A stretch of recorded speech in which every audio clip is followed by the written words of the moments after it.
চট্টগ্রাম বিশ্ববিদ্যালয়ে ১৪৪ ধারা প্রয়োগ করা হয়েছে।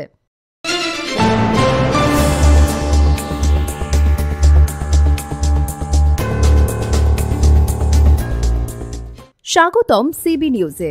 এই মুহূর্তের সবচেয়ে বড় সংবাদ আসছে চট্টগ্রাম বিশ্ববিদ্যালয় এলাকা থেকে। ভাড়া বাসার তত্ত্বাবধায়ক বা কেয়ারটেকার কর্তৃক এক ছাত্রীকে মারধরের ঘটনাকে কেন্দ্র করে শিক্ষার্থী ও স্থানীয়দের মধ্যে রক্তক্ষয়ী সংঘর্ষের পর অবশেষে চট্টগ্রাম বিশ্ববিদ্যালয় এলাকায় ১৪৪ ধারা জারি করেছে প্রশাসন। রবিবার বিকেল ৩টার দিকে হাটহাজারী উপজেলা প্রশাসন এই জরুরি ঘোষণা দেয়। হাটহাজারী উপজেলার নির্বাহী কর্মকর্তা বা ইউএনও মোহাম্মদ আবদুল্লাহ আল মুমিন স্বাক্ষরিত এক বিজ্ঞপ্তিতে এই তথ্য জানানো হয়েছে। বিজ্ঞপ্তিতে বলা হয়, চট্টগ্রাম বিশ্ববিদ্যালয়ের ২ নম্বর গেট সংলগ্ন মার্কেট এলাকার পূর্বাংশ থেকে রেলগেট পর্যন্ত উভয় দিকে এই ১৪৪ ধারা বলবৎ থাকবে। এই আদেশ অনুযায়ী নির্দিষ্ট এলাকায় সকল প্রকার সভা সমাবেশ, মিছিল, বিক্ষোভ এবং জনসমাবেশ সম্পূর্ণরূপে নিষিদ্ধ করা হয়েছে।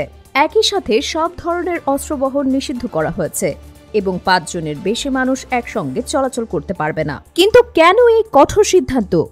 ঘটনার সূত্রপাত হয় শনিবার মধ্যরাতে। একজন ছাত্রীকে শারীরিক হেনস্থার অভিযোগকে কেন্দ্র করে বিশ্ববিদ্যালয়ের শিক্ষার্থী এবং স্থানীয়দের মধ্যে ব্যাপক সংঘর্ষ ছড়িয়ে পড়ে।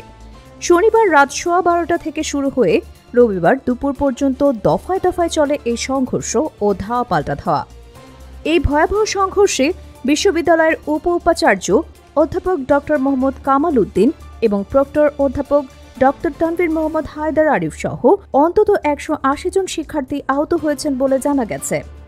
অন্যদিকে স্থানীয়দের পক্ষ থেকেও তাদের ১০ থেকে ১২ জন আহত হয়েছেন বলে দাবি করা হয়েছে।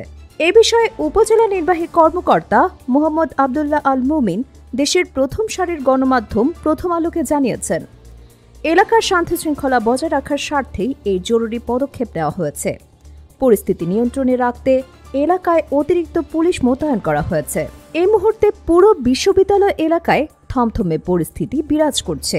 শিক্ষার্থীদের মধ্যে আতঙ্ক এবং স্থানীয়দের মধ্যে উত্তেজনা কাজ করছে। প্রশাসন পরিস্থিতি নিবিড়ভাবে পর্যবেক্ষণ করছে। এই ঘটনার সর্বশেষ খবর এবং বিস্তারিত বিশ্লেষণ জানতে আমাদের সাথেই থাকুন এবং আমাদের চ্যানেলটি অবশ্যই সাবস্ক্রাইব করুন। Subscribe now for daily news and updates.